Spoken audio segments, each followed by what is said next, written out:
Ladies and gentlemen, in just a moment you are going to hear the voice of a man who will tell you some tremendously important facts.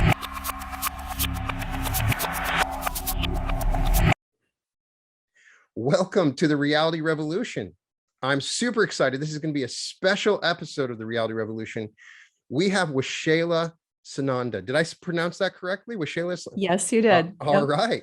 Washayla is a quantum embodiment coach, as a galactic shaman and an embodied ascension trainer. Washayla studies her clients and guides them on a transformational journey of clearing limited beliefs and transforming stagnant energy into dynamic, creative possibility. Combining her celestial starseed consciousness and shamanic training, she guides her clients into personal embodiment of divine frequencies. And I'm super excited because she has an amazing book with her own personal journey, the Love You Crave, A Course in Ascension, Alchemy, and Connections to the Divine. I cannot wait to ask you about some of the experiences you discuss in this book. I think that a lot of your message and a lot of things you're talking about resonate with a lot of the stuff I talk about, and it's been way too long. I can't believe it took so long to get you on the show. And so welcome to the Reality Revolution, Washayla. Brian, thank you so much. I'm just delighted to be here. And I'm your fan. I follow your videos and I send all of my friends and clients to your channel. So thank you so much. It's really an honor. I can't wait for everybody who doesn't know about Washayla to hear your story. And the first thing I would say, to get the really inner details, check that book out. But you talk about your own personal journey starting at 3 years old, and you kind of had to regress and learn some of what had happened. And so it's almost like a movie. You're sitting at 3 years old and you see this sort of insect figure at your window. And I want you to tell me about that event and some other events. We'll go through some of them here, but tell me about that event and how it affected you. Absolutely. So yeah, it's kind of the original event for this life for me. I was lying in bed. A light showed up at my second story rural Iowa window. And we lived on a hill. So It's very unusual. Even at 3 years old, I knew there's something strange going on here. And this being showed up. Even until just a few years ago, I had not ever heard of insectoid beings. This was a cricket, a biped cricket looking being in a spacesuit. And next thing I knew, in my experience, I couldn't move. I was stuck in a cocoon. It felt like a cocoon structure, and I had no voice. I couldn't move. And then suddenly, I got myself to the side of the bed, and it was like prickles, like this energy. You know how when your foot goes to sleep and it's all prickly sensation. My whole body felt that way energetically. It was just, and I was suctioned to the side of the bed, and then finally I dropped. The energy was gone, and I stood up, and everything was back to normal. Well, except me. And I just heard this voice in my head that said, "Don't tell the adults, they won't understand." I got back in bed, went sound asleep, and I never told the adults about it until I became an adult, and now I talk about it. But that, what I learned had to be regressed, because I would get flashes of that and memory, like partial memories, but I didn't know what was going on. And a 3-year-old mind just doesn't know how to process something like that. So when I did a QHHT regression, I got to go in and interview that cricket being, the insectoid that was administering this thing. And he told me he was just a worker, basically working, doing a job. He wasn't the originator of any of this. And there was this silver cord coming in through the window, and the cocoon type energy container that I was in was pure light. So I got to see, I'm like, what is this benevolent? What's happening here? And he said, this was a pre-incarnational agreement that you made to be connected to your council, your galactic council. It's a council of 12, each 12 different races, star races, and each of those 12 races has 144 races that they represent. And so I had chosen before I came. I was from that council, an ambassador of the council, and I chose to take an incarnation and be connected to that collective to share information on. Amazing. So do you know the name of the insectoid race? Do you know what is there a particular name for it?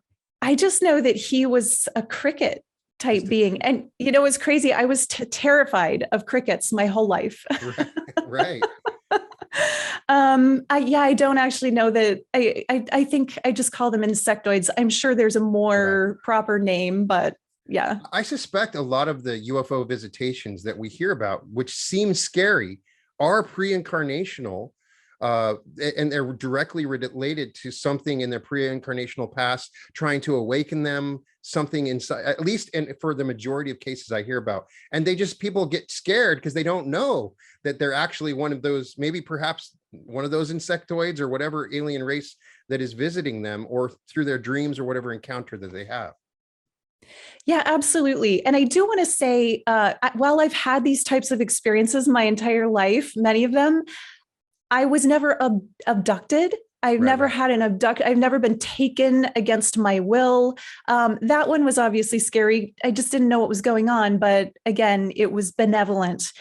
So I've never had anything horrible, or, I don't have any of those stories. Right. All of my contact has been conscious contact, in that maybe higher consciousness contact is a better way to say it. Right. Not destructive or negative or dark or anything like that. So it's terrifying, though. It's, I've had many of these all throughout my childhood and into my adulthood, where it wasn't until, my son was an infant. So 2008, I was mentored by a woman named Cynthia Crawford, not the model, but the ET hybrid lady. She's deceased now. But she helped me understand how to shift my relationship with what shows up. And it changed everything for me. And it was really just about projecting love. And you have to practice it during the daytime. If you're a visitee, if you get, visitors in the night, you can't go from adrenaline and fear to love that quickly, so you have to practice this while you're awake. And so I learned to practice whatever shows up to project love from my heart. And what she told me was, if something shows up in the night and you project love toward it, whatever it is, if it's of love, it will receive that love and send it back to you. And if it's not of love, it'll be very uncomfortable and it'll just leave, it just won't want to be there. I think it might be one of the most important skills is, in a fear-based high adrenaline state, learning how to project love in those states. It has to be practiced, because your instinct is to project fear in those moments, right? So if you can project, and usually if it is some sort of negative being, if you project love, they'll leave. They don't want to have anything to do with it, or you'll transform them at the same time. So it's all good no matter what you do if you're projecting love in those states. I also wanted to talk about, you had another story when you were 7 years old. You called it the swamp. Tell us a little bit more about that one. Is this where I would tune in and where I learned to meditate, or is this? You were riding your bicycle, and there was an empty plastic 1 gallon ice cream that started with that, complete with that portion. Do you remember that? Well, I haven't read my book in a couple of years. I have a lot of experiences in the swamp. This is where I learned to meditate, and it wasn't really a swamp. It was more of like a pond, but to me, it was the swamp. There were these gorgeous weeping willow trees there.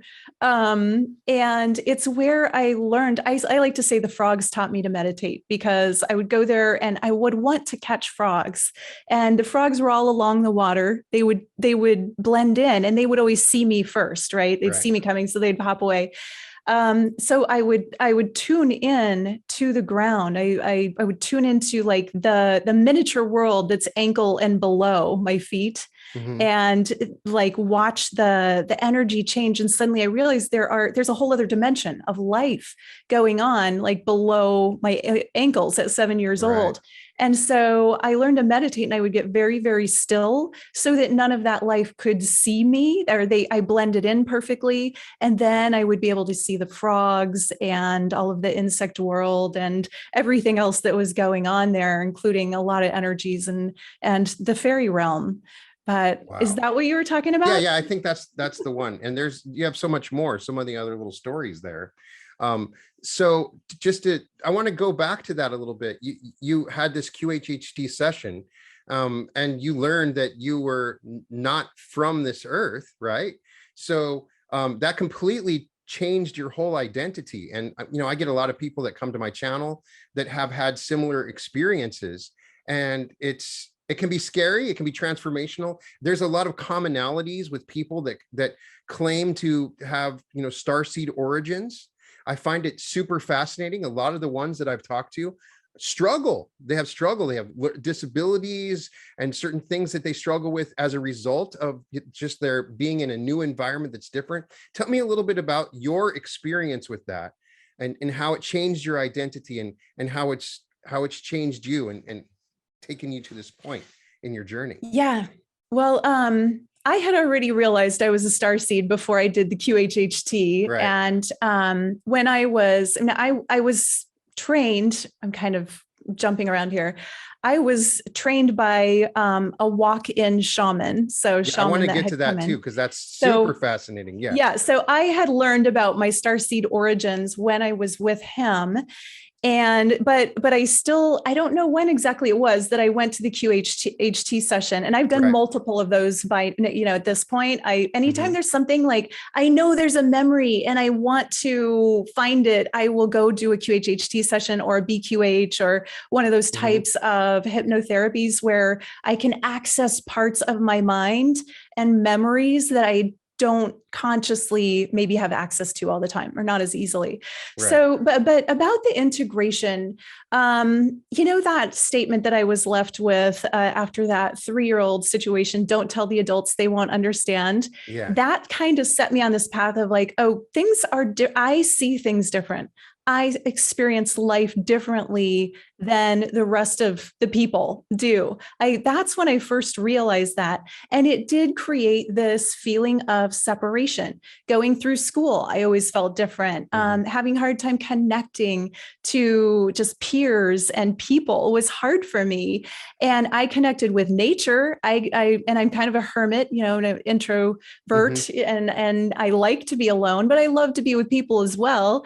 I just would, I would find myself separate a lot from others.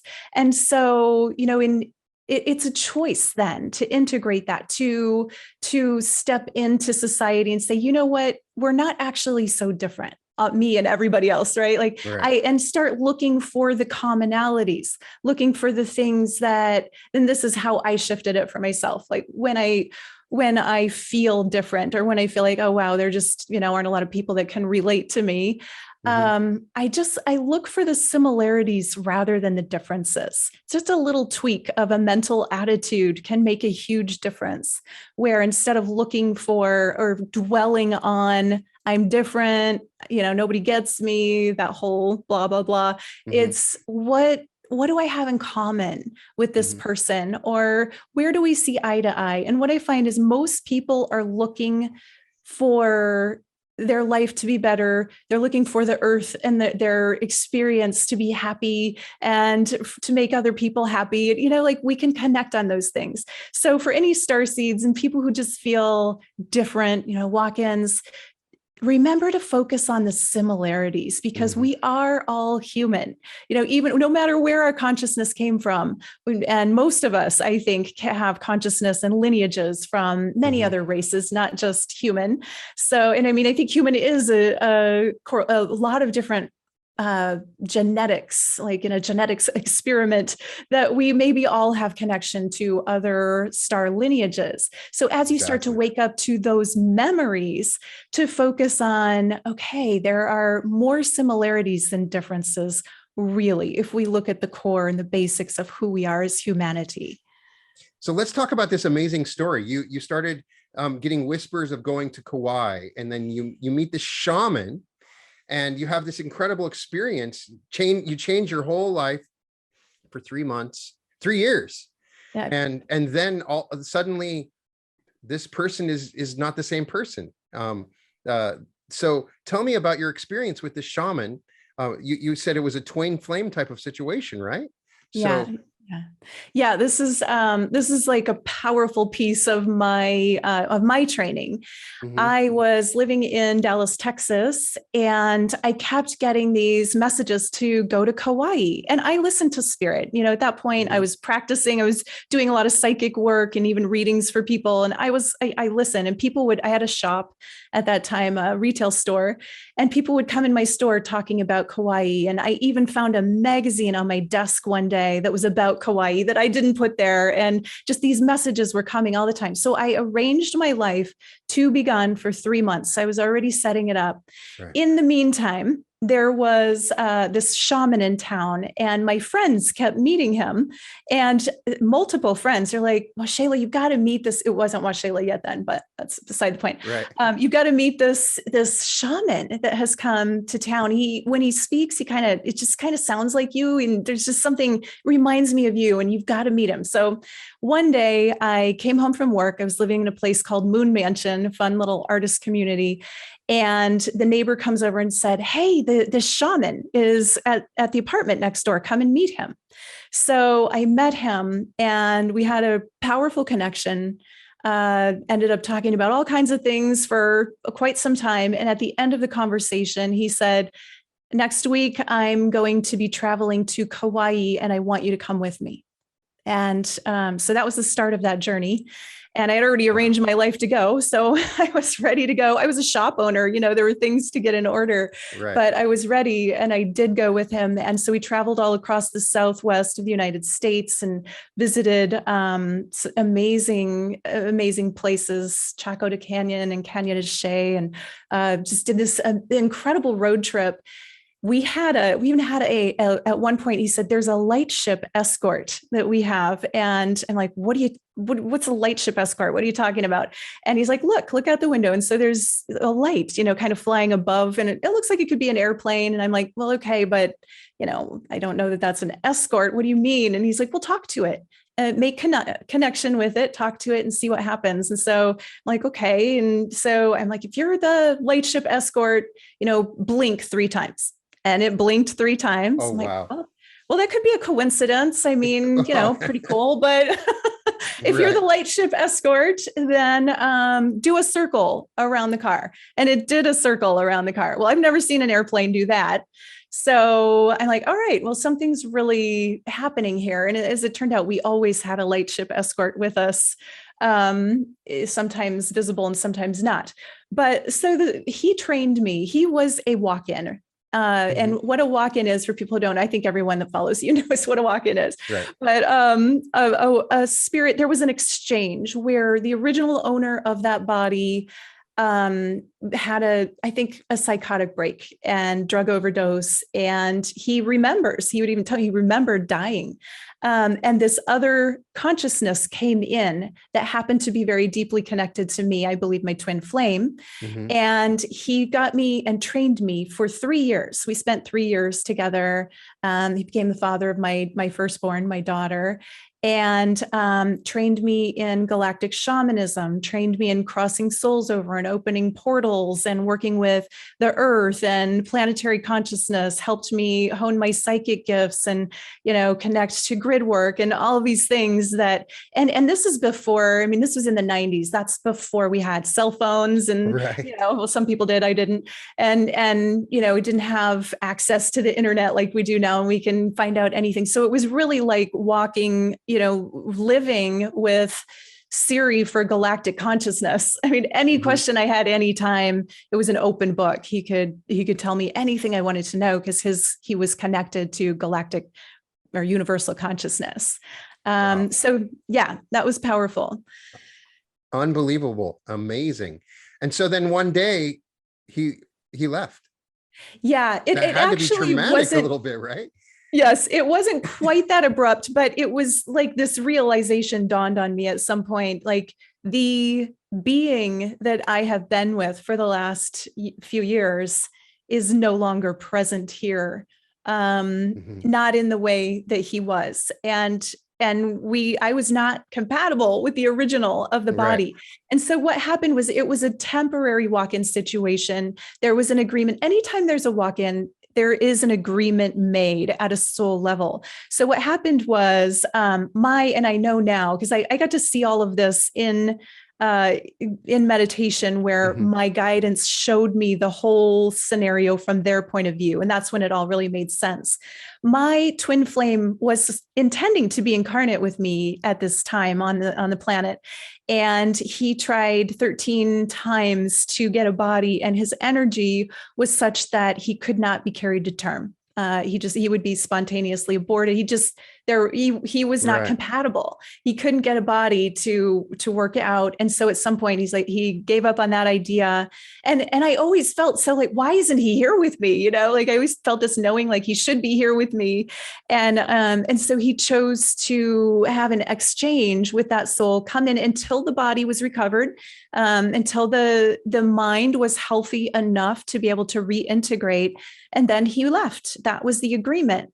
Nobody told me this when I met him. So it was confusing. It was very confusing for me. Like, where did he go? You know, and now I have that conscious communication that I don't have to, I don't have to wonder where he went. I know where he is, but it was upsetting, at the time to realize, well, there was a being here that I loved deeply, and now he's not present in the same way in body. And that's a type of walk-in experience that people have. He still does jump into bodies now and then as a temporary. I used to affectionately call him the body snatcher. Wow. But it's an agreement is made, and there's always a benefit to the host, if you will. But yeah, he's taken a body for a couple of months since then, for a couple of weeks, and sometimes even just to come in and deliver some information. To see him come from his eyes, and when you have that moment of awareness that he's back, it's got to be like crazy, like wow, that's amazing. I mean, I've read science fiction books with a similar concept, but I couldn't imagine experiencing it. So wow, that's amazing. So as I've read about and met some walk-ins, it seems there's a lot of different varieties. It's not a universal experience. It's very different. Sometimes they share the body at the same time. They're both in the consciousness. Sometimes it's levels of that's going on, right? Yeah. There are lots of different types of walk-ins. The one I just described might be a type of braid. Well, I think a braid, and I think that was a braid. A braid is where both consciousness are present simultaneously. I think in that case, though, the original was not aware. He didn't understand so much what was going on, and there was much less of him for quite some time. And then it switched back. And so there's a full soul exchange, which is when a person's ready to go, they're leaving. This is someone that might be wanting to commit suicide or, is just going to leave. They're done with the body. And then an exchange is made where the new walk-in comes in. They complete the karma of the natal, it's called the natal of the body. And then they get to do their own mission. And there are lots of other types, there's the temporary, like the very, almost like momentary, like for a moment, people can walk in, or a soul can walk in and then come out. They're all different styles that this happens. It's not just one way. It's utterly fascinating. And is your impression there are more walk-ins now? There is more coming in now than in previous times? That is my understanding. For me personally, I've been surrounded by walk-ins pretty much my whole life. I meet walk-ins all the time. Like it's my circle is made of walk-ins, not because I go looking for them. That's just energetically what I attract.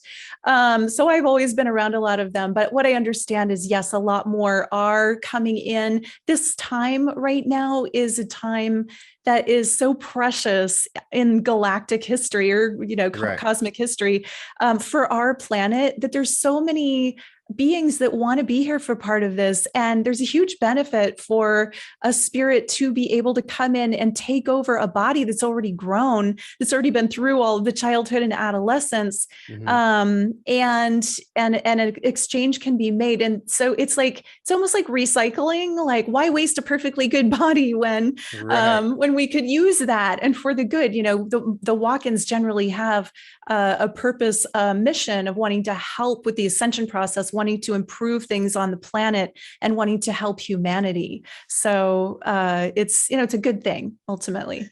I want to talk about the uniqueness of our situation as Earth in galactic proportions. Obviously, as someone that listens to my channel, you know I'm fascinated by that.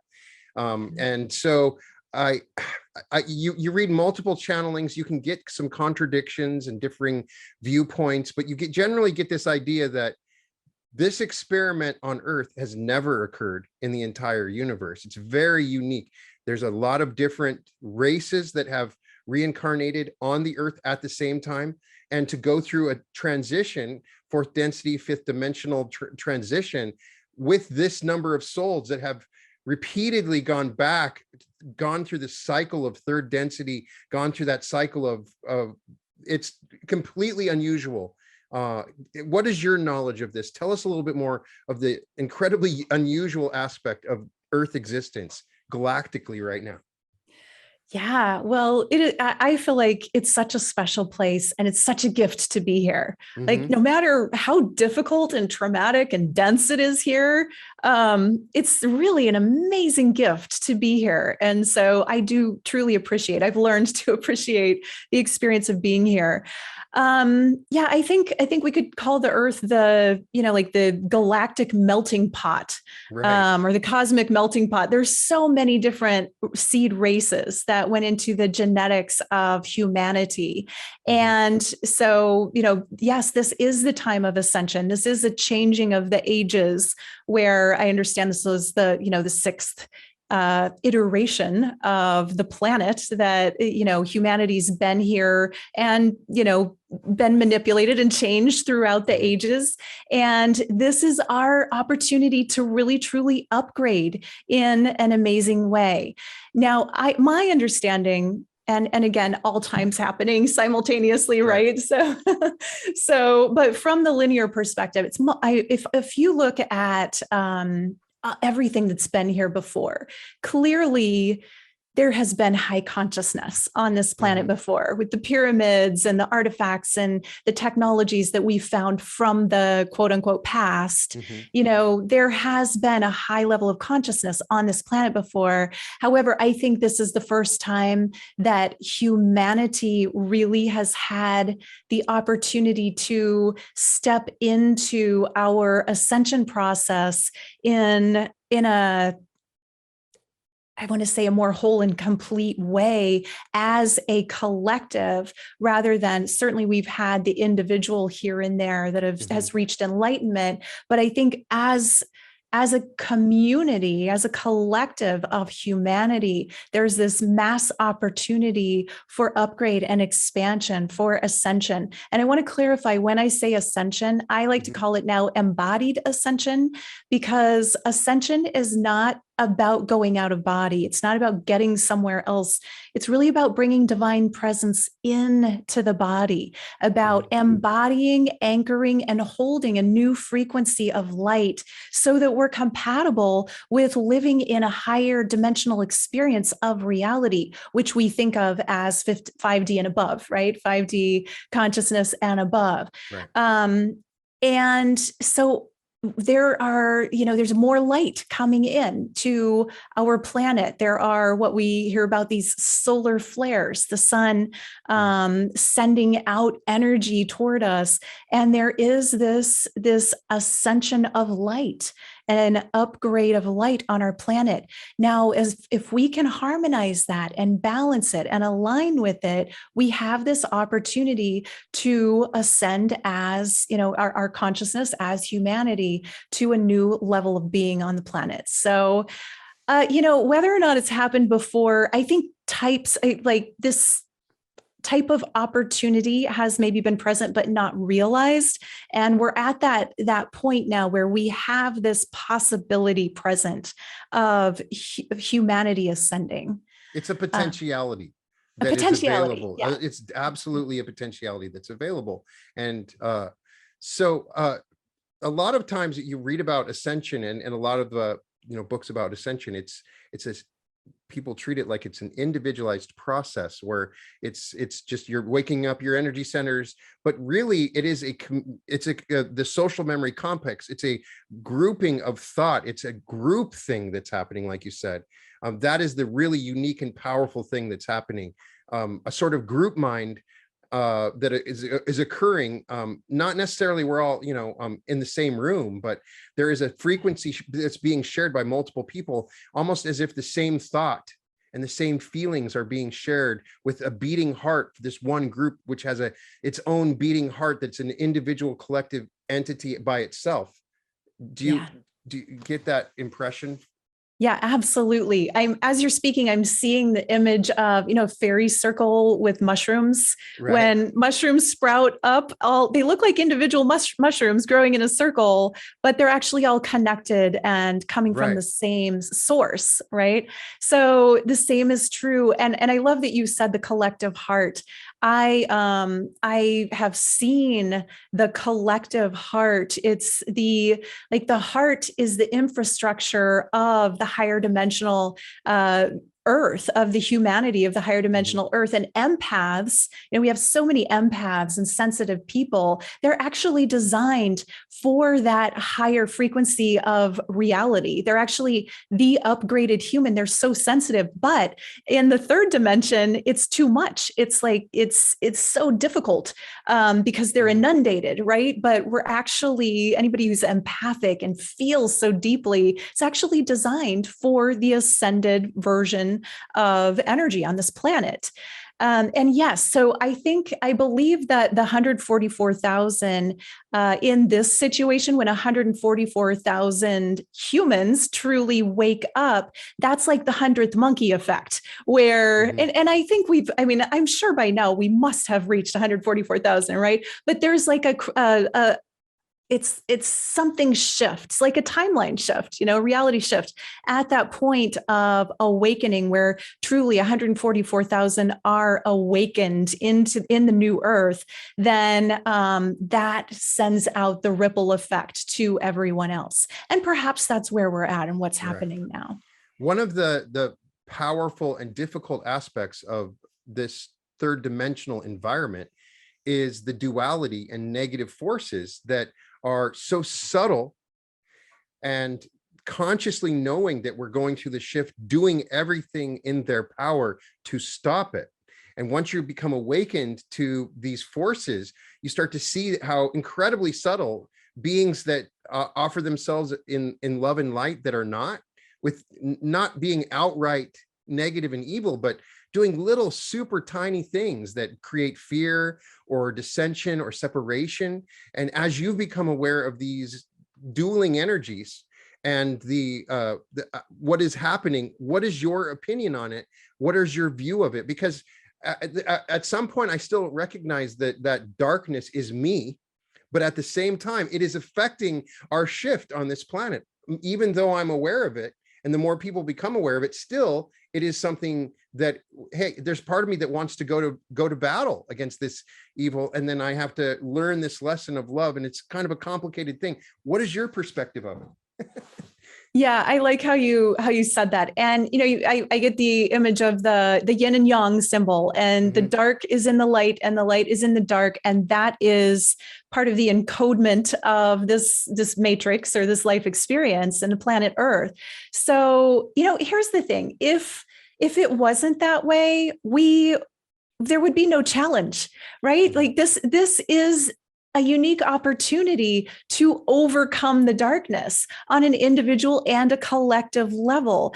And the darkness is like, it's always there, sitting on the shoulder, sort of trying to get our attention. And yet it's got to be our personal choice to choose the light or to choose the dark, not to choose whether or not we're going to honor that. And it is very subtle sometimes. I look at mental attitudes on a moment by moment basis. If I catch myself thinking negatively about something, about anything, if I can catch it, I'll be like, oh, wow, look what I did there. Where's that coming from? Is this mental attitude helping or hurting? And how can I shift that? And it takes like diligent awareness to be able to catch those things, to catch our minds and not get sucked down the rabbit holes. And there's so many, right? There's so many ways to get sucked into it. But it's all, we're humanity. We, at the highest level, we're all one, we're a collective. And we get to, by putting our positivity, by contributing our light, by standing so strong in our light and our love, like sending out the love from your heart when something's threatening to you, that's what's going to make the shift. And that is a choice. It is a personal choice, but that personal choice ripples out to the collective, and it becomes the collective choice when enough individuals are making that choice or choosing in that direction, choosing love and kindness over hate and fear. Moving beyond just good and evil, it's almost a dichotomy of self and beyond self. I see groups that they're not necessarily evil, but it's almost two collectives. One collective is they only care about themselves, and the love and light, they have it. They're giving the love and light to themselves. And then there's the collective that is moving beyond their self and giving that love and light to others. So the love and light is with both collectives, and it's not necessarily good and evil, but clearly you can see this dichotomy between those that are just of the self and those that are beyond the self. Do you see that? I do see that. And really what comes to me is on an individual basis, what you're anchored into is what is going to sort of deliver you from that experience. I just had an experience the other night and my twin I made contact in Central Sun. So a collective Central Sun version of my twin flame. Oh, wow. Amen Ra. And when I made contact and connection with that consciousness, right? I could say him, but it's not a him or her, it's a consciousness. And I actually, this happened in a BQH, Beyond Quantum Healing session I went to recently. The next day, I went to bed and there were 3 dark entities around my bed, one on the left, one on the right, and big, like ominous, right? And I saw them. And in the past, when in my youth, I would have been terrified. But I sat up in bed. I laughed out loud. That was my spontaneous reaction I just laughed out loud. Right. And I went into prayer and I just chanted happily, Amen Ra, Terra Christos. And Terra Christos is the Terra is the Christ, or the higher dimension of Earth, the 5th dimensional, the new Earth, the ascended Earth, the ascended Gaia, and Christos is the Christ consciousness. So it was bringing the consciousness of Central Sun and Amen Ra, Terra Christos, and chanting the Christ consciousness onto the ascended Earth. Those dark beings flew out of my room so fast, like, get us out of here. This isn't safe. The thing that people don't realize about negative beings is that if you send them light, you depolarize them. They have to go backwards on their journey. They were terrified. Yeah, they're scared of people like us that have this knowledge, because it'll just derail their journey by millions of years from what they're trying to do, right? Yeah, I mean, my intention was just, it was interesting. I didn't even think. I just sat up, laughed, and did that. I had no fear, not a speck of fear in me, which was amazing, for me personally, but just to share, and like, there's nothing to be afraid of. Yes, those things exist, but the light and who we are in our power, and when we're empowered and anchored into our knowing of our truth and our light, nothing can touch us. We are so far beyond that lower frequency consciousness. And the thing is, it tries so hard to collectively draw us in all these different subtle ways, broadcasting in people's living rooms, and car radios and everywhere, and yet all we have to do is turn it off. It's so simple. And that's a personal choice, but collectively, more and more of us are doing that. The light is growing. Yes. Now, there are beings that I see, I've talked about this on a recent episode, that feed on fear. That's their food. That's what they eat, right? People aren't aware of that. So any kind of fear they can provoke, any kind of, if you go to a hospital or a nursing home, you'll see these entities. And I wanted to get your perspective on it. These same entities are the kind that if you send them love, they're going to run because that's not their food, right? Yes.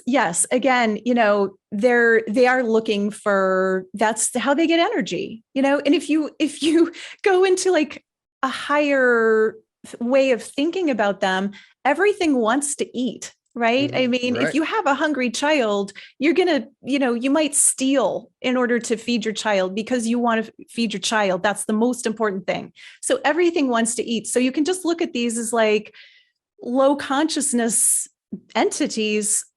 They're hungry. They want to eat. So can you really judge them? How many people wouldn't do something negative to get food, right? It could be my aunt or grandmother that just got misdirected and ended up in a situation where they were desperate for the fear energy for their food, right? So, and yes, and even closer to home, it's us. It's a part of us. It's always a part of us, everything out there. So how can I give myself love in that way? How can I have compassion and, not wish them dark, evil things or hatred, because that is going to feed them, right? But how can I send them love and compassion and go beyond that and know that what I'm centered and anchored in is so much bigger and so much brighter? And then, shamanically, you can actually open a portal for those beings and invite them to the light. And just say, hey, it's much better and more, there's way more food over here. Right. Would you like to go to the light now? And sometimes they do want to, and sometimes they don't. Right. And that's what's so important for people to understand is that you have nothing to be afraid of, no matter what the situation. You are all powerful. And if you send love, you can pretty much annihilate anything that goes against you with the power of love and light. Yeah, absolutely. And even the word annihilate is kind of a warrior word, right? That's true, right? You can transform or invite into Probably the light. A better way to put it. Yeah. So you mentioned in your book the dark seed, and I wanted to talk a little bit more about that. It's important with your clients. You find their dark seed through shadow work, and you bring that out. Tell me a little bit more. Perhaps you can help people listening to this episode. Is there a way for me to find my dark seed? What should I do to identify and find my dark seed? Absolutely. So the concept here is that as we level up in our light, in our ascension, our embodied ascension, our bodies are holding more light. There's this saying, new level, new devil, right? So we get to a new level of light, and guess what? Our shadow is going to pop up and say, hey, wait a minute. I don't know if I'm ready, and it's going to try and keep us at that same level we've been at and not be able to rise to a new level until we clear it. So it's really just part of us coming up to be cleared. So the dark seed, I call it the dark seed of the heart, is this concept of there is a core program that we either come in with or it develops over time. And it could be unworthiness or rejection or something that I call it sprouts. So the dark seed is that core program that we're subconsciously running off of. So we don't know that we're running off of it. It's running us until we become aware of it. And the dark seed will send up sprouts. And those sprouts will be the things that upset us, that trigger us, that make us not like somebody, that get us all frustrated and angry in life, right? Day-to-day experiences. And so we start by, I call it excavating the dark seed. You start by pulling out the roots, pulling out the sprouts. And you do that by noticing, bringing conscious awareness to what is it that's getting me upset throughout my day. And this is a very simple process. It's not that complex. you get a journal and you keep track. I call it a trigger journal. You keep track of the things that get you triggered, that get you upset throughout the day. You write them down like, oh, I got upset in traffic. I got upset because I had to wait too long at the grocery store. I got upset because the grocery store didn't have the things that I went there to buy because the shelves are empty, whatever it is, the things that get you upset. And you are bringing awareness. In the beginning, it's just awareness, like diligent noticing and not judging. There's no judgment in this. This is bringing light into the darkness, and we're not judging it. We're just noticing. So the next step then is to find the common thread. And the other thing is celebrate. When you find those things, every time you find, if you're someone who gets road rage, you are in traffic and you get upset and you catch yourself, then celebrate, right? Be happy, like, yay, I caught myself, because you're bringing awareness. And at the same time, you're celebrating that awareness, and you're in that celebration, you're creating a new mental attitude around how you're being and who you're being in that situation that used to trigger you. And what you're going to find is you're going to change it and shift it so that you're no longer getting triggered there. But at a deeper level, you're keeping track of those things. You're making basically like a diary of, it's a map to what the core or the dark seed is in its core. Like, what is that program? For me, it's rejection. My dark seed program is the original separation from the divine that my consciousness experienced, and I felt rejected, or a part of me, and collectively, this is a huge one, right? A part of my consciousness felt like it was being cast out, like it was being rejected from oneness.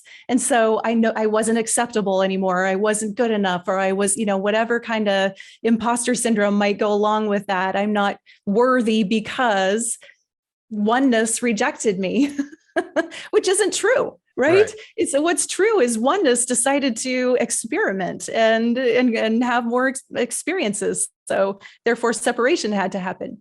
So it's never true. That's the thing. The dark seed is never true. It's a false negative concept that we have embodied. And when we bring awareness to it and excavate it and pull out the sprouts and pull out the roots, then we can completely shift that programming and bring in new positive programming. I love that. That's awesome. So I wanted to just relate my experience with you. Maybe you could give advice. I feel like I am a starseed, right? But my higher self is constantly saying, do not look into that. It will be a distraction for you. You don't have time. It's not important. Stop. As soon as I start, go and try to maybe do a regression or something, stop. It's not what it's like I have some sort of pre-incarnational instruction. Stop it. It doesn't matter. It's absolutely unimportant, right? But I have this deep yearning to know. And have you ever encountered that? Like it would probably derail me, and I'd just go on in a whole other thing that would probably not be my mission, which is not about that. Does that make sense? Yeah, absolutely. And what I'm kind of seeing as you're speaking is, first of all, you're on mission. So it's not necessary for you to do that. And once you start going down, like, again, the rabbit holes of the various races, there are so many. And then you're going to be like, well, am I Syrian, or am I Pleiadian, or am I Arcturian, or am I Andromedan, or am I this or that? The thing is, you're all of it, And so it's not necessary. And there's a world of information to learn about every aspect of that. So maybe at some time, you're in a period right now of completing like massive amounts of, you're getting information out there. You might come to a point of completion with this phase that you're in. And maybe that'll be the time you decide to check that stuff out or not. There's always personal choice. But I think your internal calling is that you're on mission. Don't distract yourself. Right. I've seen people that it becomes their identity entirely, maybe almost to a negative. Like that's all they talk about, and that and you get the impression, but that's probably not why you're here. There's a reason that we forget and don't have our past and stuff. So sometimes it can work to a detriment, not always. If your focus is just on which species you're from, and I'm an Arcturian, I want to talk about that. That's what I am. That's who I am. My suspicion is sometimes it works against people. Do you see that? Yeah, I mean, then you can get into like speciesism, right? Right. Well, I'm You're a a this, and Pleiadian. I'm How I that, and don't I'm a talk to Lyran. They're the much higher yeah. consciousness, and you see that going. Right. So You can silly. see. It's the same thing we do here, Right. except just for Galactic, right? I mean, I think the important thing to understand is we're all of it at some level, because as you raise your consciousness, you're going to wake up. Even if, you start out, like for me, I started out very connected to my Syrian consciousness and full memories activated, right? I'm like, well, that's what I am. And then I moved on and I'm like, oh, wait, but I'm also Andromedan and I'm also Lyran. And I'm also, and I started as I woke up, more and more memories were coming in. And I realized that it doesn't really, none of it matters. We can take on the consciousness. As you expand your consciousness, you can put your consciousness in any collective and get information from there. And does it really matter where your memories are coming from? Because that's what they are, is memories. It's not necessarily who you are. It's where your memories are coming from in that moment at that time. And as you expand out of that, you open up to more memories and more consciousness. Right. So I want to get your perspective with knowledge and having, talked to your shaman. Tell me the story of the Earth, the solar system's history, as well as you understand it. What has happened? Are we a prison planet? Have we been held in a quarantine? Tell me about Maldek. Do you think there was another planet that was destroyed in our solar system? Is there a council that rules over the solar system? What about Venus? What other planets have more dominant species? What is your knowledge of the history of the solar system? Something I'm super fascinated by, which I think affects many of us, because it's a deep subconscious programming for many people on this planet. Their deep subconscious programming is from a lot of crazy stuff that has happened in our past, even in the solar system. I believe that many people come from Maldek. We've destroyed other planets in our past, and it's like it's the deep guilt that some people carry, and I get little stuff like that. What is your perspective on the history of the solar system as you know it? There's a big question. I'm going to make it really simple, Brian. Right. It's all true. It's all true. It's all true. Here's the thing. I know you know this. And I've said that too. There are so many timelines, going on, right? They're all, it's really infinite. There's so much consciousness out there. If you remember it, if you're experiencing that, then sure, it's true. And you can choose to move into, timeline is really a consciousness, right? And changing timelines, you can choose to upgrade. So if you're tormented by, whatever your past memories are, if it's Maldek and, destructive stuff, then you're like, okay, well, there's a part of me that identifies with that. First of all, not ignoring it. Like, what part of me is that? What do I need to get in touch with or forgive or clear in myself to let that go, to step into forgiveness and then step into self-love and then choose the next level of that. Like, now I'm going to step into the galactic version of my heritage, my galactic history, where I am love, where I've always been, where I always am, always will be, always have been loving, and it's all stories. Sure. I'm not saying the stories aren't true, but they're all stories.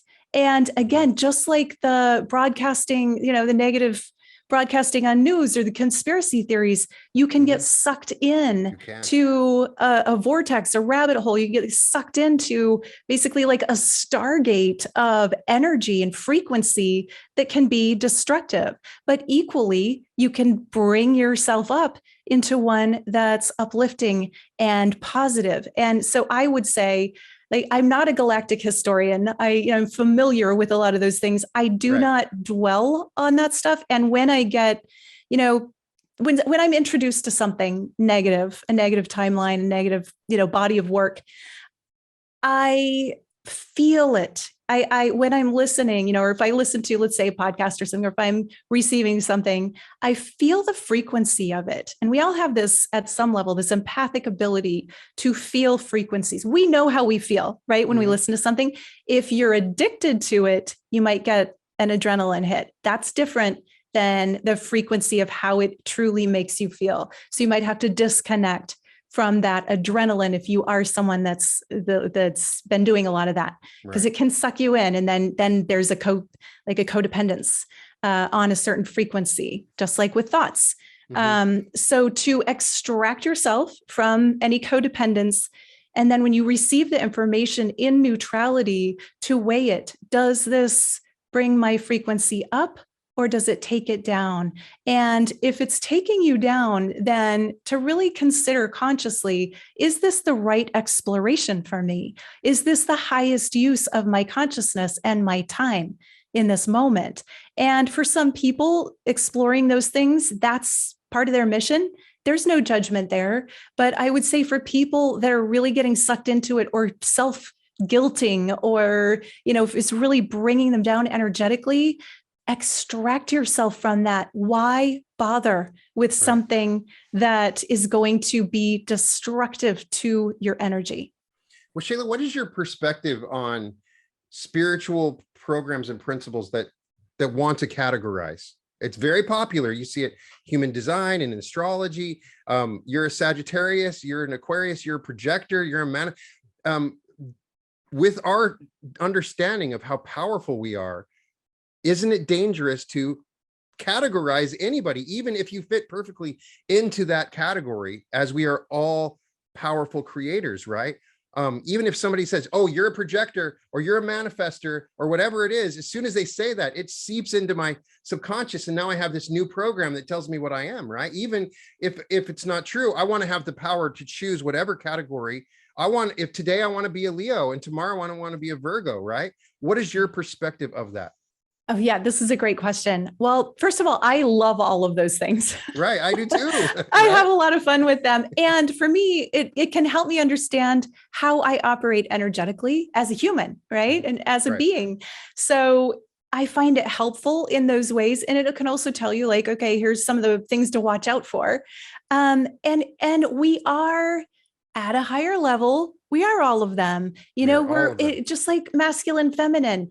I'm in a female body, but I'm not only feminine energy. You're in a male body, but you're not only masculine energy. Right. And I'm I'm Cancer with Pisces rising and a Capricorn moon, but we've got all the planets in all different places, and we've got all of this consciousness. So yeah, sometimes I behave that way, and other times I behave differently. Someone asked me the other day if I'm a Gemini. I'm like, no, I don't think I have any of that. Right.